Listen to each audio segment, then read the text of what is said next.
Detik-detik oknum dosen Parepare lecehkan wanita di minimarket terekam CCTV. Sosok pria berinisial SM, 43, menjadi sorotan setelah terekam kamera pengawas, CCTV, pelecehan seksual terhadap seorang pelanggan minimarket di kota Parepare, Sulawesi Selatan.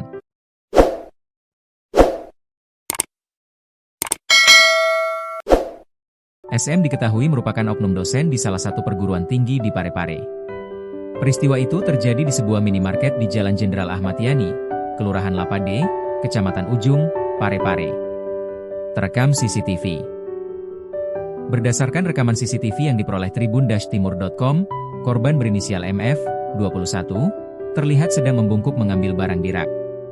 Tak lama kemudian, pelaku yang mengenakan gamis panjang berwarna hitam dan songkok berjalan mendekati korban dari arah belakang.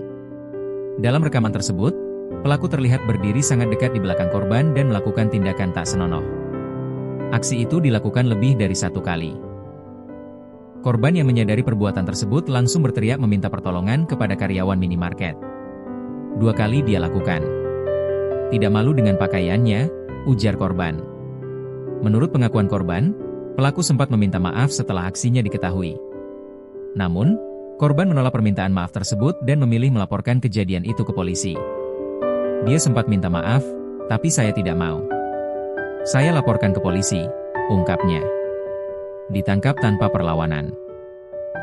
Kasat Reskrim Polres Parepare, AKP Agus Purwanto, membenarkan penangkapan terhadap SM. Pelaku diamankan Satreskrim Polres Parepare di wilayah Kelurahan Lapade, Kecamatan Ujung, tanpa perlawanan. Benar, yang bersangkutan merupakan dosen di Parepare.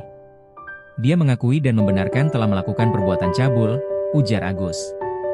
Saat ini, pelaku telah diamankan di Mapolres Parepare untuk menjalani proses hukum lebih lanjut.